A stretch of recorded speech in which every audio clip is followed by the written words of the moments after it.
天重要事件真相，掌握政局变化。观众朋友你好，欢迎持续加入新闻大白话，我是主持人谭一伦。节目一开始来介绍今天的特别来宾，首先是前立委李胜峰，一伦好，大家好。还有国际政治专家赖岳谦。主持人好，观众朋友大家好。稍后郭正亮哥也会加入我们的节目现场。好，观众朋友们还是持续要带大家来看到目前中东的战局。好，那我们看了这么久，发现说美国跟伊朗这边是不战不打也没有谈甚至也没有停，所以到底现在是形成了一个僵局。但问题就在以色列跟黎巴嫩之间是还没有停火所以你可以看到以色列又在袭击了黎南，就黎巴嫩的南部。好，他们的军方猛烈的空袭了黎巴嫩的南部。好，你可以看到相关画面出来了。好，那以色列军方还声称毁损了超过70处真主党军事目标，同时也对当地11处的村庄来发布警告，要居民撤离，避免卷入交战的冲突。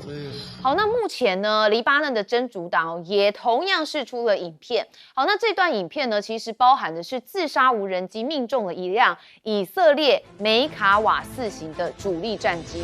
好，你可以看到这就是这个真主党所释出的影片。好，战机的顶部虽然加装的是防护栅栏，但是还是遭到无人机撞击，并且起火。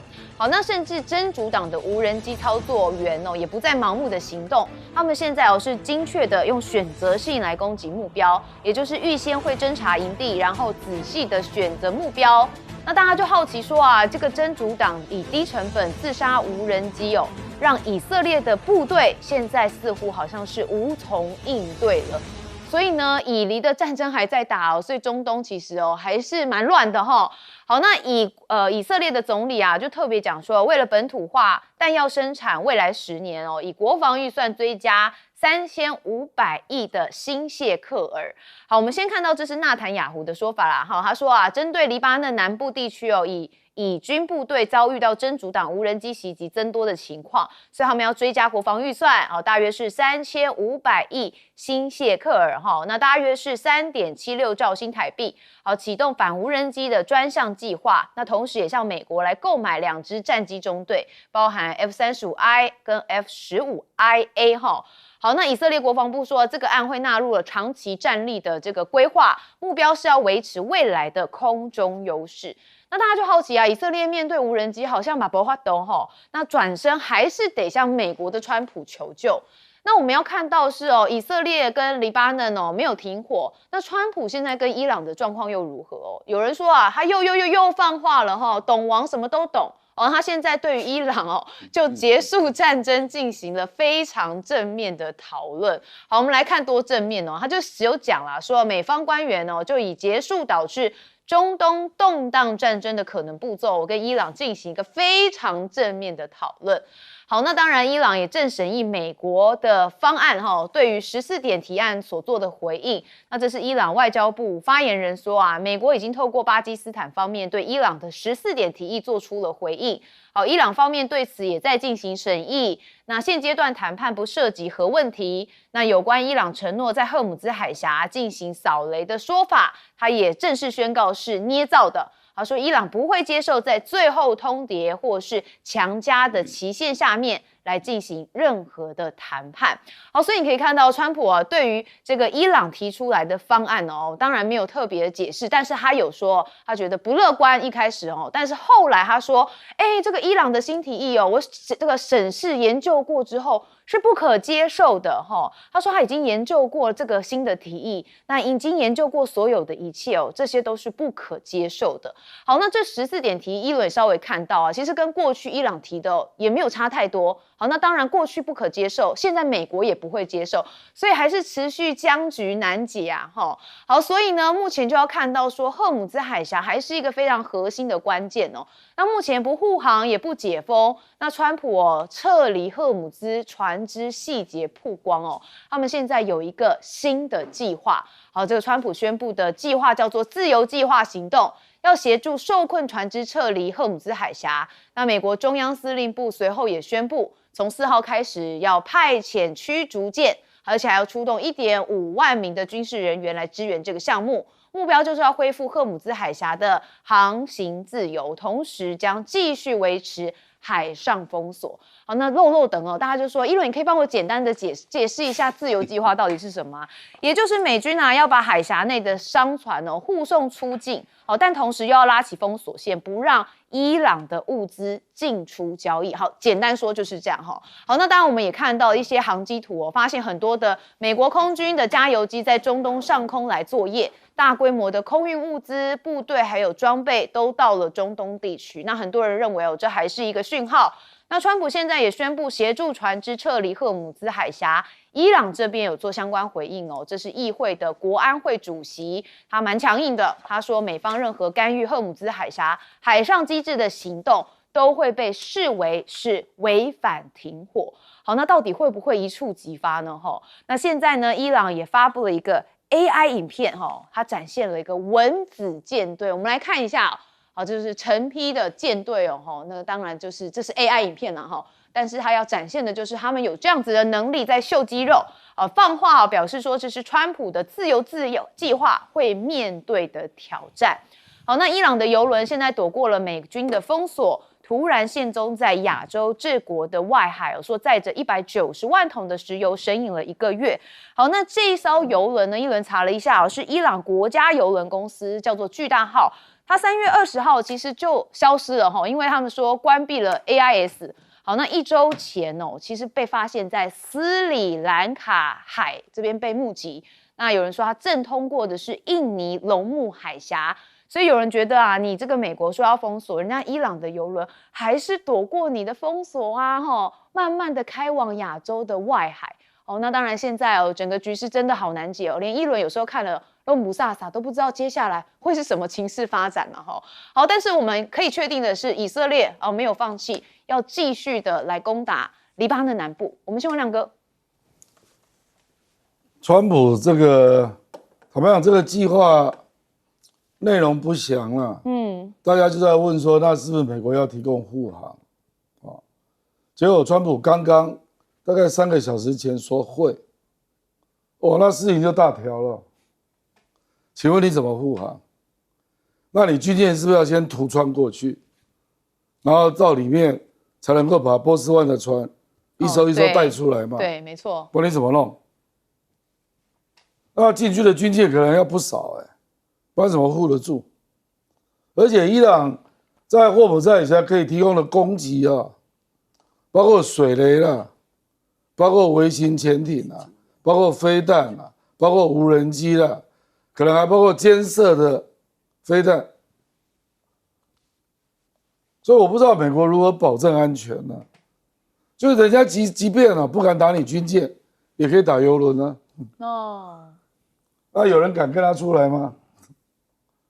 所以我不知道川普怎么会突然有这种想法因为前天川普转贴了一个贴文说要把霍姆兹海峡改名为川普海峡，是有一个网友贴上去，对，结果川普转贴所以他不是得意了，我决定要把它改成川普海峡，所以我要进去干一件大事。对因为你要知道，本来美国就是要邀集欧洲国家一起来护卫嘛，不是吗？结果欧洲国家不来，日本不来，美国也不敢护航那我不知道条件哪有改变，条件没有改变而且可能更糟糕，因为现在突然发现伊朗的空军可能还有大概有2/3，还堪用所以事实上霍姆兹海峡的风险是比之前要更大你美军真的要护卫吗？这个我坦白讲，我跟你一样我不知道他要干什么而且我坦白讲他最近几个计划都是没有可行性的，比如说他围着外圈，然后说我要把你封锁，逼你投降。你打仗都不能够逼对方投降，封锁怎么可能逼对方投降？对不对？你说台湾好了，台湾难道被封锁就投降吗？怎么可能？所以为什么大陆他的评估还是要登陆嘛？这是一样的道理嘛。就你强度最大的都已经打过了，伊朗都不投降，那你现在要么就封锁外圈，要么说进去要把船带出来。里面的船相当多里面的船可能上千艘我不知道他怎么弄出来啊。我觉得这个如果又成为一个正式的计划，那又失败，可能民调又要再跌了。我跟你讲啊，今天《华盛顿邮报》公布一个最新的民调，民主党政党民调民主党固定领先共和党5%，那之前只有2%。这领先的幅度变大了。政党民调，所以我跟你讲，共和党看的大概大家都很忧虑吧，因为政党民调是很准的。政党民调如果固定输5%，恐怕你要输100席。因为是单一选区嘛。对啊。所以护航这件事情其实也跟这个地面作战要进去是一样困难好，但是也有可能川普也是说说而已啦每次都这样。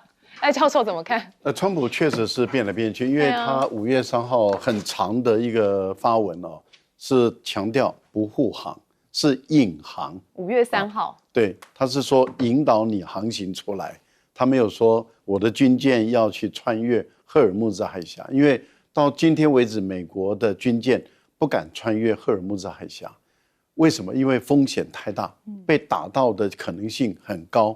所以他的军舰不能够穿越赫尔木兹海峡，那他怎么引航？所以很多人都在问嘛，你怎么引航？然后川普在第一时间他当时的说法，他说我会派战舰，那是在这个赫尔木兹海峡的门口外面，然后会派100多架战机然后把对在空中飞然后把那个愿意跟我走的但是当然没有美舰在内，没有美船没有美国籍的船，没有以色列籍的船，为什么？因为他有特别说，我只引导中立国家，他们何等无辜啊！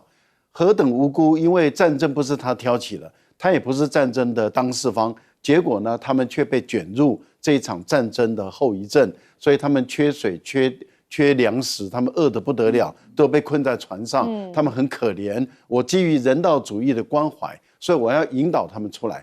我一听到这句话，我看到这句话，我觉得胡说八道，就是你引起战争嘛，就是你跟以色列挑起战争，逼着伊朗用封锁的方法来逼迫你停止战争。后来你停火了，伊朗说好，如果我们愿意永久停火，我就不再封锁了。大家都皆大欢喜嘛，股票也反映出来，大家都很开心。结果1个小时以后，刚开始川普接到这个讯息还说谢谢，1个小时以后他又说，但是我继续封锁你。那你1个小时以后说我继续封锁你，伊朗的革命卫队马上就说那我恢复封锁，那一切又回到原点。所以所有的事情都是你川普搞出来的，你造成的这个2万多的船员他们被困在那个地方，就是你川普造成的。你今天这叫做什么？这个叫做猫什么耗子什么假慈悲，猫哭耗子假慈悲，猫哭耗子假慈悲。你明明就是来吃耗子的，你明明就是整垮这些船员，你今天假慈悲说依照人道主义，可是因为第一时间出来了以后5月4号就是今天一早，英国的海事这个报道，他说有一艘船邮轮在阿联酋的外海被打了，也就是被伊朗打中了，然后船员没有死亡，没有受伤，但是船被打到了。那这个代表什么？伊朗已经在第一时间反应了，说你敢穿越我就打，试试看，对，我就打。那现在的情形，如果按照亮哥所说的，好，那个我的军舰来护航，那也就是说，那很有可能又重新开火，重新开战那就是在挑战伊朗的革命卫队敢打还是不敢打。那如果说你的美国的军舰真的出现在赫尔木兹海峡，真的出现，而你真的被打，而且真的被打到，那这个事情又很大。所以我们根本就不知道他会不会半夜又睡不着，又起来想想不能护航然后又说不护航了军舰不去了。如果你又说军舰不去，那跟着你的游轮的那些船跑第一艘的就是当冤大头，是，那他很有可能就是被打的人。所以我是觉得说，大家还是稍安勿躁，静静的看一阵子再说。所以大家不是讲吗？川普上任之后，全世界的不稳定性变得很高，而且不断在玩胆小鬼游戏顺峰委员，用闽南话的成语来讲，大概几个字可以形容它。第一点修书唔安赢修正到赢，就是跟人家对赌，从来没有赢过。但是呢，要用话去赢人家，有没有？他很认真啊，一支嘴好累累讲到这，但听一个高赛都有价钱哦。他已经差不多快这样，你像嘛，他第一任4年嘛，现在1年多嘛，是快5、6年，全世界公认嘛，他就是一天到晚在吹牛嘛，吹牛是他的特点。那你要在到最后，他又不是有一个总统的身份在身上啊，他讲的话是一点价值都没有。因为他有总统的权利，所以他讲的，那成真，而且他还是美国总统才有这样子，而且成真怎么办？那他在意的只是这一个光环，而不是他嘴巴的信用。他的信用正在大大的降低当中。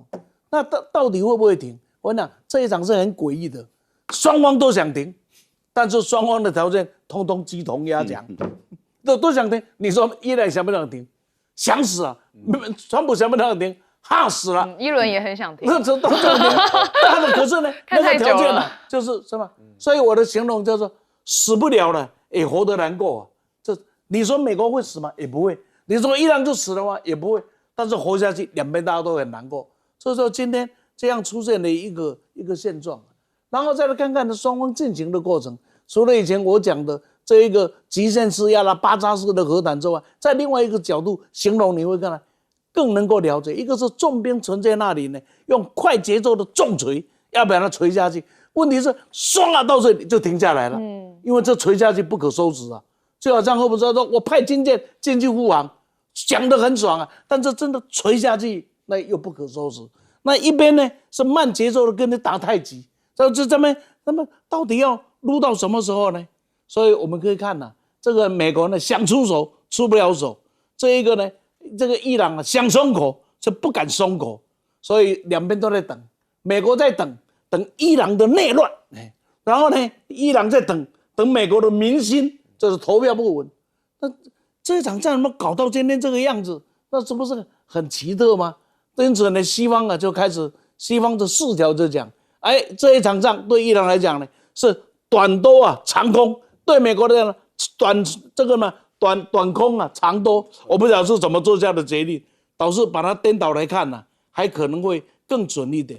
那么我们来看看呢，从西方的观点来看，可以看到的是一个富人的愤怒是在美国，另外一个是穷人的耐心呢。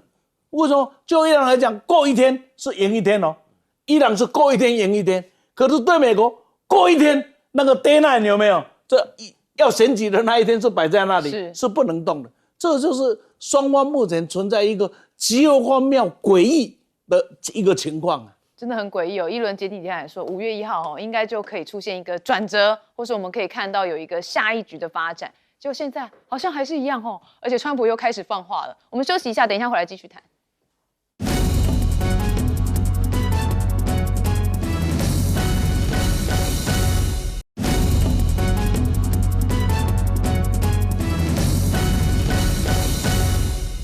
针对美伊战争呢，一轮在这一场时间之内最常听到这个美国总统川普说3个字“赢麻了”让我印象最深刻。好，那现在呢，白宫这边也把这个川普说赢了循环1个小时的影片发布出来这是他们引发的这个议论因为这个里头这川普就是不断循环说赢了，赢了，赢了，赢了，你可以看到他长达1个小时不知道这到底是褒还是贬好，所以你可以看到伊朗的驻土耳其大使馆就转发了这支影片他就回复说谢谢白宫，我们已经不用再拿你们开玩笑了因为你们自己就已经把总统变成了笑话制造者了。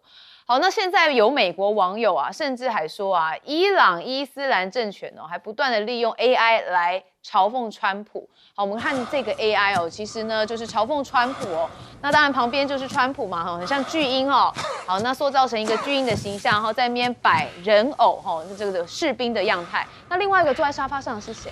啊，是赫格塞斯啊，哈，是沉迷酒精的大人。好，那这个影片呢是由伊朗驻俄罗斯大使来发布的哈。好，不过一轮提醒一下，18岁以上才能饮酒哈。好，那当然看到了用玩梗跟 AI 影片打仗哦，伊朗借着社交媒体反击美国的宣传攻势。那也就是川普政府在战争初期啊，曾经发布了大量的 AI 生成影片，透过拼接游戏、战争电影跟流行文化等画面来美化对伊朗的打击行动。好，那伊朗驻外使馆也透过影片来发布说这些影片不仅展现出一定的对美国文化跟网络流行语的理解，那也善于运用挑衅性的表达。那美国的战略研究员约瑟夫说啊，这种传播方式已经从原本传统的震撼跟威慑，已经转变成震惊与分享了。所以你可以看到目前这战争形态确实有因为 AI 有所改变而且伊朗使用 AI 的能力真的蛮强的包含他们国内的有一些广告看板，还有对外释出的一些 AI 片都可以看到伊朗蛮会用 AI 来宣传这一次的状态的。好，那我们也看到美国海上封锁伊朗1518亿的石油收入蒸发，31艘的油轮受困在波湾。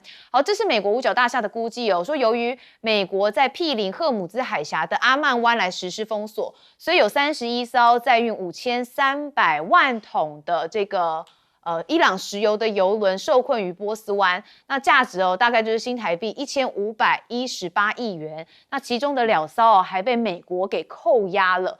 好，那到底美国在玩什么把戏呢？主要就是希望用这样封锁的方式，让伊朗的油没有办法卖出去他们可能自己内部就用经济崩溃美国的如意算盘是这样想的，所以你可以看到美国的财长贝森特他就讲说，美国正通过经济跟金融压力扼住伊朗。并且暗示了德黑兰的统治集团最终将被迫屈服。那伊朗已经无力的支付军饷，他说这场才是真正的经济封锁。由于原油储存能力正在迅速的填满，那石油行业可能在未来1周之内就会被迫来关闭油井。好，这是贝森特的预估不知道他会不会觉得太乐观。因为伊朗恐怕也没有这么好打也不是吃素的。那现在美国媒体呢就说其实伊朗有一些应对那也就是呢他们的石油出口量在数周是大幅的下滑，储油槽也迅速的消耗。有一名伊朗的石油业的高层透露说，内部已经主动的开始减产可能会影响多达30%的油储。那风险顾问专家说，那美国政府是假设伊朗会被压垮，那实际上呢是低估他们长期经济战当中的适应能力。德黑兰政权是坚持着抵抗经济来承受并缓解美国压力为核心。那现在呢，美国还有一个状况就是他跟盟友之间好像真的有点闹翻，尤其是德国。看到这个德国总理梅尔茨就针对了美方撤军的部分有一些回应。他说，尽管我们2个人有发生过争执说他跟川普但是他还是不会放弃跟川普的合作，而且美国撤军也不是新鲜事。那关于撤军的讨论，过去已经持续相当长的时间。那德国的国防专家马萨拉则是分析现在从军事角度来看从德国撤出5000名美军，他觉得比较是象征的举措。问题比较严重的是，美国已经决定不在德国部署战斧巡弋飞弹跟暗鹰及音速飞弹。他说，造成传统作战能力一个缺口，那也削弱了对俄国的核阻力。他说，欧洲目前根本没有办法填补这个战力的缺口。那一手撤军，一手加税美国如此惩罚他的盟友德国因为呢，他又说我要把这个欧盟输美汽车关税从15%提高到25%。那德国回应说，美国这样削减驻军人数并不意外，但是业界预估美国的关税新规会导致这个汽车出口大国德国损失数百亿美元。川普政府的做法甚至可以被理解为开启针对德国的经济战。所以你可以看到，川普真的是战场连篇不只是真正的战事，包含经济的战事也是持续，而且还对自己的盟朋友下手。好，我们看到一开始的 AI 影片还有包含的是这个美国对于伊朗的能源封锁。我们先问亮哥，这个能源封锁到现在也不到1个月了。是据我了解因为伊朗主要石油出口是中国在买嘛美国不止制裁不让你游出去了，也制裁中国的炼油厂，哦，像大连那个恒力集团就被制裁，哦，他一天有40万桶，哦，那这个中国大陆介入了，说绝对不承认，叫恒力继续跟伊朗做生意，啊，事实上我所了解是伊朗目前出来的油。本来一天是210万桶给中国的，现在大概变成56万了，所以并不是都出不去，但是差蛮多的啊，差只有1/4，是，再减了3/4了啊。那你说伊朗都没有别的收入吗？而且我觉得这个局啊，中俄两国不可能看着它经济就撑不住了。比如说你俄罗斯一天赚2亿美金呢，因为油涨价。所以是不是可以帮帮忙？那中国大陆可不可以钱先欠着，油先欠着，以后再补给你？我觉得一定有办法的啦。我不认为中俄两国会眼看它经济撑不住。其实伊朗主要的原因是经济本来就很差了，所以这个叫雪上加霜啊。事实上，它这个光是战争就增加了100万失业人口。然后它的通货膨胀高达67%，所以政府补贴啊，还是很多人连肉都买不起，所以就是经济很差啦，所以我是觉得这个就是美国的理论嘛。其实盛峰兄刚刚讲的很好，说美国在赌伊朗会崩溃，那伊朗在赌共和党会受不了，因为他要选举啊，所以两边在赌时间对他有利的。所以贝森特这个说法只是延续既有的逻辑啊，就是说伊朗会崩溃了，现在连那个士兵的薪水都发不出来了，这个我实在是讲给川普听的啦。我不相信了，因为俄乌战争也传出乌克兰的薪水快发不出来了，乌克兰还不是撑着，那伊朗并不是没有其他的收入了，而且我觉得背后2个大国一定会帮他撑住了。所以你看，他到现在没有粮食危机啊。照理讲，最可能发生的是粮食危机，因为他的粮食进不去嘛。那谁帮他撑着？据我了解是俄罗斯啊，因为他有办法从里海直接运过去给他，就这样。是，赖教授怎么看？伊朗的宣传能力啊，比我们想象中还要灵活，还要活泼，而且还有影响力啊。我觉得他的主要的目标啊是要干扰啊川普的一个正常的理性的一个决断啊，当然他的这个国家形象的，或是对于美国尤其川普的这个国家形象负面的这个功能也有，但是我们看到他的影片为什么会变成全世界都在讨论，就代表他很成功，因为影片它要受欢迎、被接受啊，点阅率高，它的传播力高，它的影响力就大嘛。那以伊朗目前所做出来的几支影片来看，全世界都在看，然后都觉得会心一笑啊，而且它是极尽讽刺啊这个人士，尤其是讽刺川普跟他所领导的所有的团队啊，而且都传播得很好。那因为传播得越好，这个川普一定会看，他的团队的人也会看。那越看的话，就会影响到他们的情绪啊，因为他们一想说这么多人都在看啊，然后都相信，然后都把我们当成笑话一样，我们美国人就变成一个巨婴啊，我们的总统就是一个巨婴，然后都在那边闹笑话，然后被人家认为很幼稚，然后他整个团队要不就是酒鬼，要不就是什么鬼，要不就是什么的，这样子一个情形，我觉得有效果啊，这个成本很低，但是它产生的政治的效果却很大，这个是未来我们也其实应该要去思考的一个方向啊，因为这个宣传的影响力，尤其 AI 它形成的战斗力实在很大。贝森特的话，其实越来越没有重量，这个最主要就是他的预测预言或者是他的决策，基本上来讲都很难实施。例如说，他对于中国大陆的这个炼油厂要打压，银行要打压，石化公司要打压，那中国大陆马上就出现一个反打压的一个措施。那这样的话，就已经告诉世界各国，包括美国的银行，包括美国的公司，也就是说，如果你遵从美国的做法，那我这边会惩罚你。那这些国家它变成是我东西卖给中国，我可以赚钱，但是我不卖给中国，我还要被惩罚，然后你美国也没给我什么好处，那我为什么要怕你美国？而且我是第三国，我又不是你美国的公司，他会寻求他们的国家的政府的保护。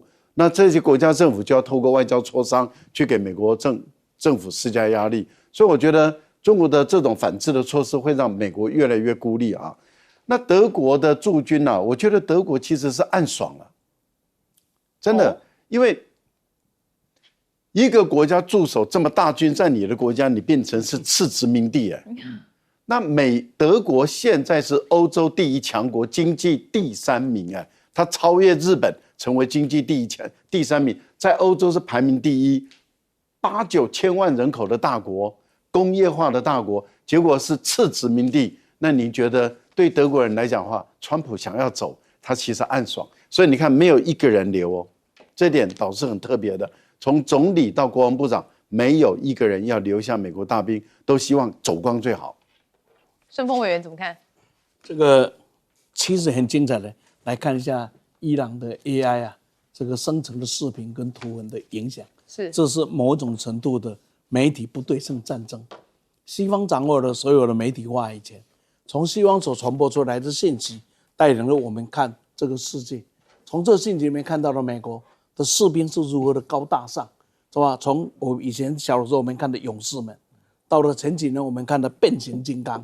哇，那美国的经历，那是多么样的高大上，无所不能啊！而且英雄主义哦。对，而且你外星人再厉害来，只要我美国出面，有没有？那没有什么干不掉的。结果碰到一个伊朗，现在就不好干了。那这个时候呢，没有办法掌握全球话语权的这一个国家里，发现有一个不对称的战争。这个不对称战争最使用的就是 AI 的生成画面。那这个 AI 的生成画里面，它从西方掌握媒体的话语权，转移到我自己靠我创造出来的流量来转售我的话语权。那这个西方的这一个画面要花很多的钱呢，他变成派记者啊，那有的没有。那现在这些呢，用你的画面做我的 AI 的生成，然后呢2创3创给你搞出来，你会很痛苦的结果。这个就是一种新型的不对称战争。其中里面我记得印象最深的有一个是乐高川普啊，就是把川普搞成乐高的样子。那我就想到台湾的莱尔。那这2个的做法都是很好笑，但是呢，他躲开了所有的审查，躲开所有的平台啊，你不能总统这些审查，他全部跳开了，成功不成功？非常的成功。你看大家看到那个乐高川普啊，越看越热啊，为什么？那真的很热啊！因为本来一个很严肃的要决定世界命运的美国总统，怎么在这个乐高川普里面变成一个小丑一样啊？然后呢，大家觉得这个对整个的美国的主导这一场战争里面呢，有很大的压力。再过来，信息的真真假假，就是我现在透过的画面，现在 AI 生成画面到空战啊，到看起来就像真的一样啊，你不知足一下。所以到底这是美国的会有没有被打下来？到底美国被打了多少？到底是真的假的？弄到最后非常严重的一个心理疲劳啊，造成了美金今天再大的压力都很难去处理。另外一种呢，这还是另外一种形式的消耗战呢。怎么讲呢？他花了几千美元所做的节目，然后呢，五角大厦要花了几百万呢，去防堵、去寻找、去审查、去做公关，这个不要弄出来。所以我发现很合算啊，非常的合算。所以呢，我们发现呢，就是在一个强弱的战争的 AI 的时代里面呢，就算是弱国也能够掌握有话语的叙述权。台湾啊，这个才是你要想的啦，还花1兆2500亿去买那些破铜烂铁，用脑筋想比破铜烂铁有效多啦。赖清德不，他现在在非洲听不到我的话，所以他网络上有看啊。好，我们休息一下，马上回来。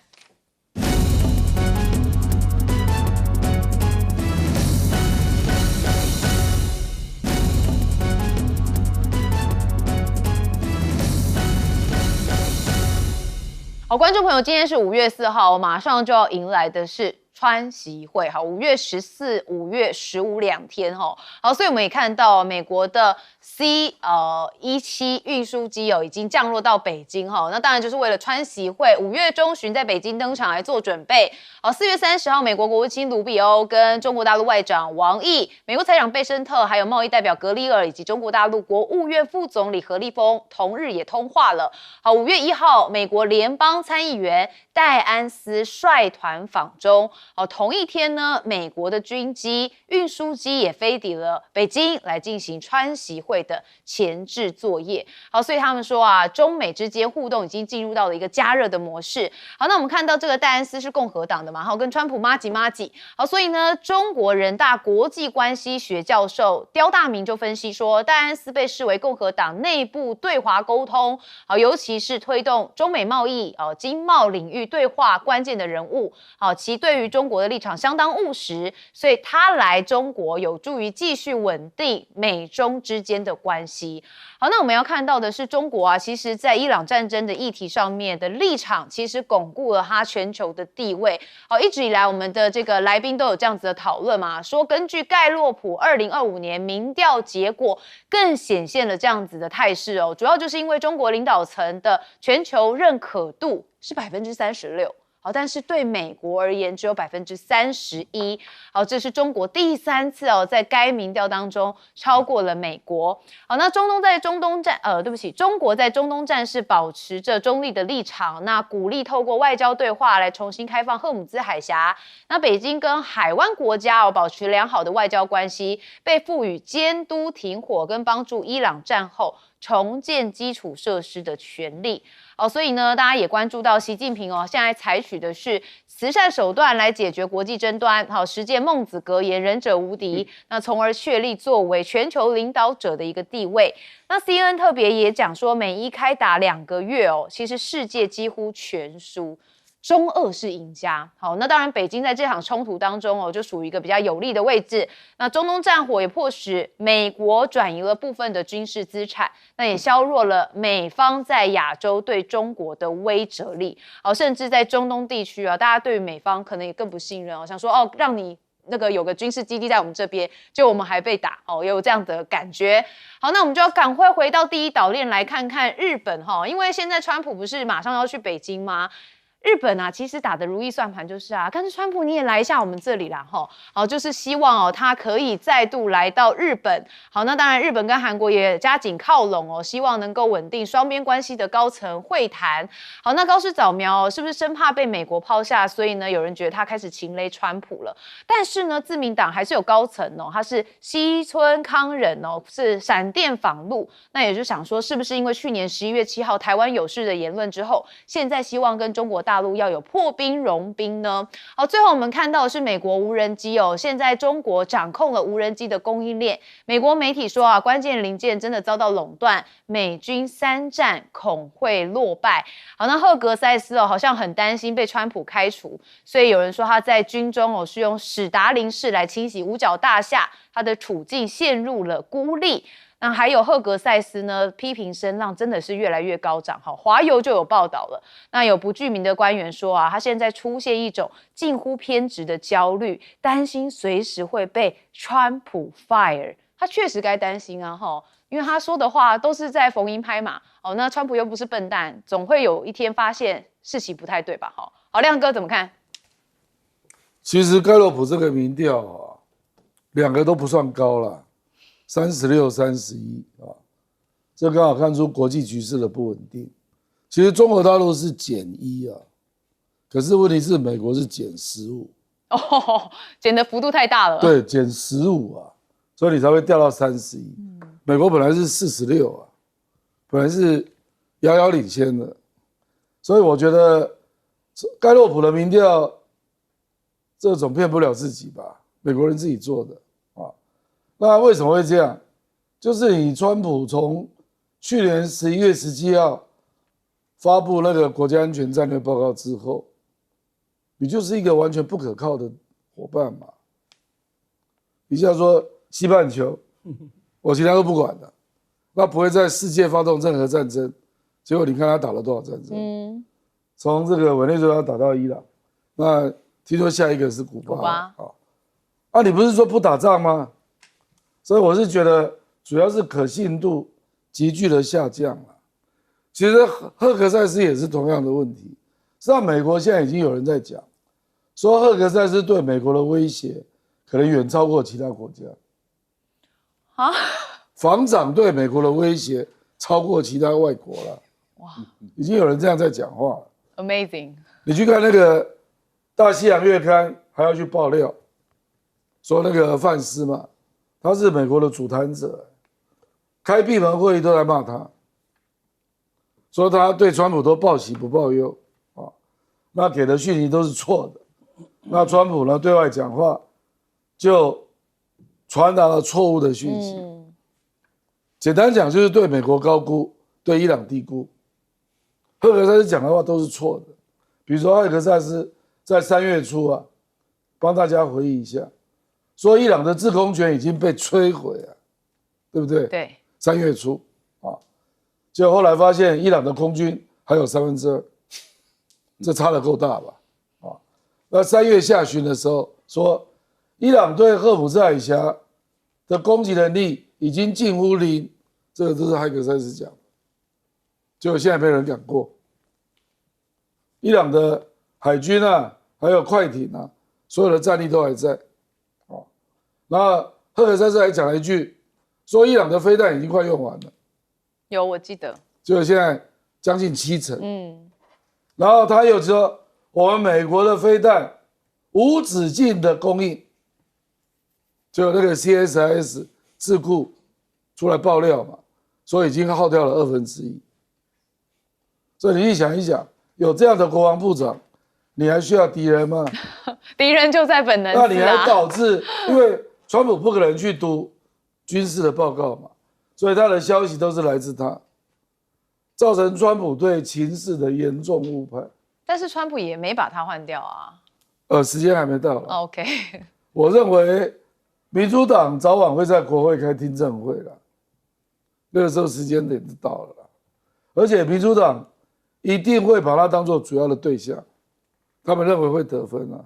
不过我认为川普也会把他推出去当战犯啊。我们之前有曾经就弃车保帅嘛。没错。赖教授怎么看？这个弃车保帅当然是川普他最善用的一个手法了，所以我觉得赫格塞斯的焦虑也是有道理的啊，因为他的位置确实很有可能他已经闻到不对劲了。对，那他的问题是在于他下台以后他的路怎么走啊？他会有一些难度，是不是回到他的主播台或者回到主持人的位置啊？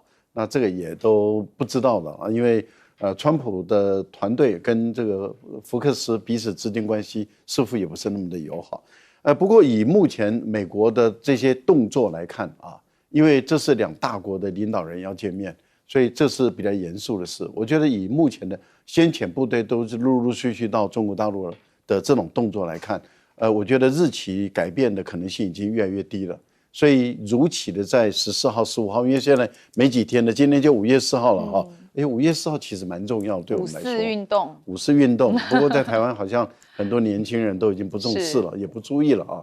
这个跟民进党还是有关的啊。五四运动其实对我们来讲是很重要的啊，这是我们的思想上非常激烈产生变化的那一个年代啊。好，不管，我们回来看，那中美领导人会谈的时间大概就确定了，还是10天。那俄罗斯呢？俄罗斯日期也确定哦，但是不公布，为什么？这点我就比较好奇了。也就是说，普丁的秘书已经宣布说，普丁跟习近平会面的日期已经定了，但是不公布，因为他们2国的默契就是同步公布。但是会不会造成3个人同框啊？因为之前普丁有说应该不会，但是我觉得一直留悬念啊。如果3位能够同框，我觉得这个真的是划时代的大事啊。这个是不知道，我们来看看，再过10天啊，我们就可以，对不对？好，也可能接着啊，连着啊，那这个都是大事哦啊，这个都是我们可以值得去看的。另外的话，我们刚刚谈到了盖洛普的民调，还有皮尤的民调，还有就是伊普索的民调都出来。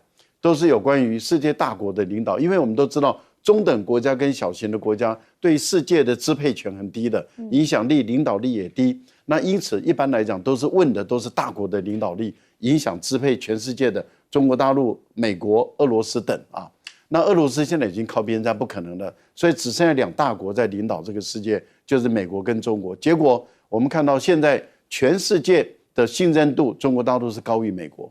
过去是美国是遥遥领先，现在反而是中国是落后，而且现在美国反而是落后于中国，而且连续3个国际民调都落后的话，这反映出一个什么讯息呢？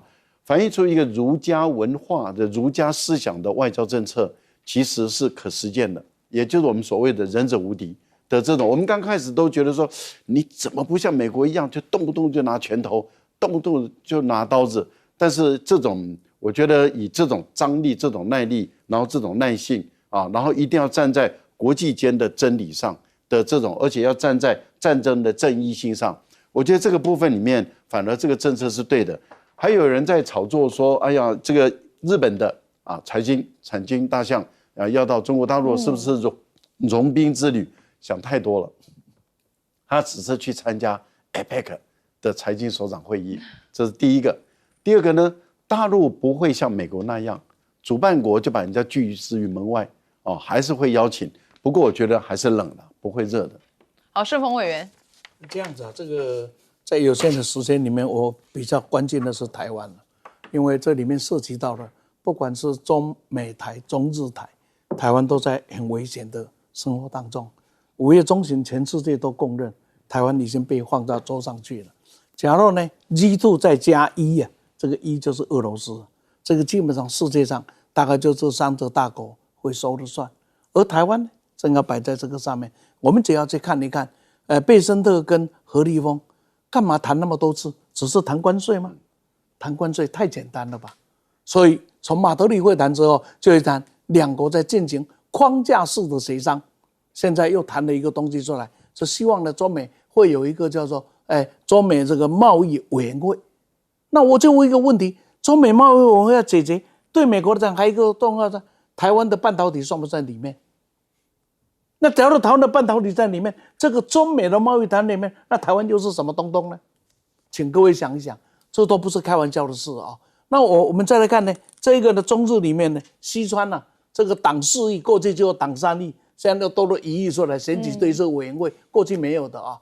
那今天会到大陆去，在目前的情况下，大陆会让他来的一个目的是，这个人跟大陆之间关系是还不错，因此大陆会借着他来告诉他，你日本很明白，在尔后你有所为有所不为应该是什么，基本上不是来沟通的，是来接受传话回去的。为什么？因为即将要进行世界大格局的转变，台湾在这个当中还在干嘛？我们的总统还千辛万苦的跑到非洲去，他坐那个私人飞机走。那你知道，各位都没想，我想到了一幕是，台湾有危险的时候是不是这样走的？我问你啊，有危险不会去非洲了？不是不会这样，是不是这样走的？是不是这样走法嘛？